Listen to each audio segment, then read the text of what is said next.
I'm Joker. I'm the supervisor of Frisian Flag, so responsible for organizing the whole exercise and make sure all the participants get their training that they need here.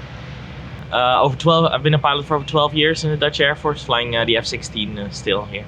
Yeah, so the mission commander is responsible for basically making sure that the general's intent, so the plan for that day, is executed. He has assets in which he can employ them and to make sure the targets that need to be destroyed are destroyed, and then the aircraft doing that are protected from other aircraft, for instance. So yeah, it's his job to coordinate all the different aircraft and make sure the mission gets done, basically. We prepare the mission, basically we start in the morning for the mission in the afternoon, or we start in the afternoon for the mission next morning. And then you gather all your experts. So obviously I'm an F-16 pilot, I may not know a lot about the French Rafales, for instance. So I'll gather from each nation one expert, and then we start brainstorming, hey, how can we use what we have to overcome the problems that we'll face during this mission. Obviously we'll want to make sure everybody gets home. Unfortunately that is not always possible in a war scenario like we're practicing here. But yeah, if the objectives that the general set for us are met, then we will call the mission a success, preferably with everybody back home safe. No major lessons, new lessons that we've really learned. I mean, I've done this quite a lot of times already. It's always good to see the interaction between the nations, to understand how their tactics work compared to ours, how we can talk on the radio. Sometimes the accents are a little different than ours. So that's kind of the exposure we try to give to the pilots, and that they can train with that here, so they're ready for the real war, so there's no real lessons learned yet. It's all over the place. So we've got our youngest guys that just came from the US for their training. They're flying here, but today the general is flying as well, one of the most experienced pilots.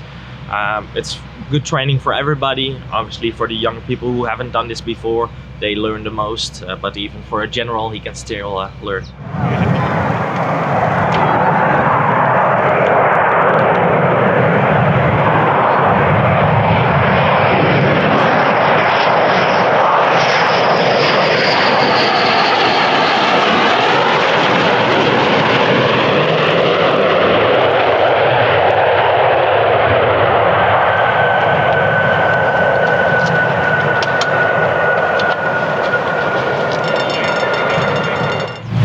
Good afternoon. My name is Captain Jasper.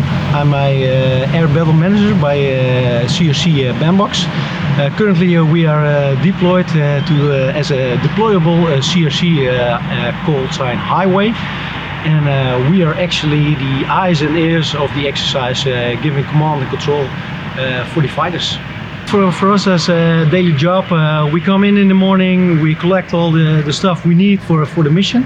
Then a couple of the air battle managers are going to the mass in brief to hear about what the plans are for today, who is going to fly, who's going to be red air, who's going to be blue air. And from then on we start planning the process, like what are the crew contracts, who is doing what, and what is the mission we're going to conduct.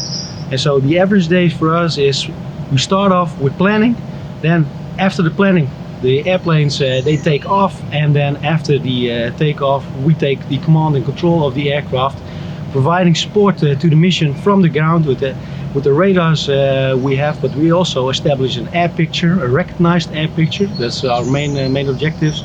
And the air battle managers, they provide actually close control. They provide control to the how do you call it, the airplanes participating in the exercise.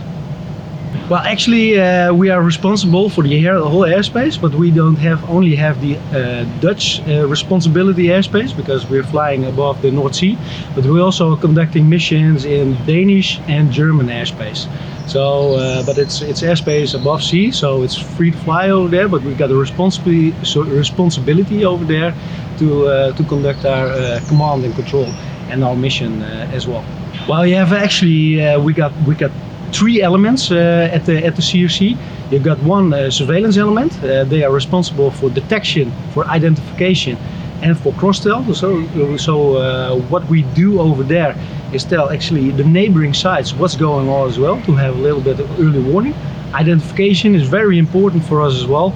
because that's the picture we tell to the aircraft as well, who's a hostile and who's a friendly aircraft, and that has obviously a lot of influence on the mission. And for the detection, radar coverage is also very important. That's why we have radars on the ground supporting us, but we also have AWACS aircraft in the sky to provide us that air picture on the lower deck as well. When the mission is successful, during the planning phase, we have the contracts I already told you about, and during those contracts we have actually points that we take with us that we wanted to start over again, but we take points, debriefing points, of planning points, the primary focus points we take with us, and after the debrief we take those primary points with us, and then we debrief them like, did we make it or didn't we make it today, and what can we improve, because that's the most important thing about this exercise, is that we improve every day. So the main focus is obviously flight safety, but also comp contracts and a 100% accurate recognized air picture. Just like this exercise, we have an international crew as well.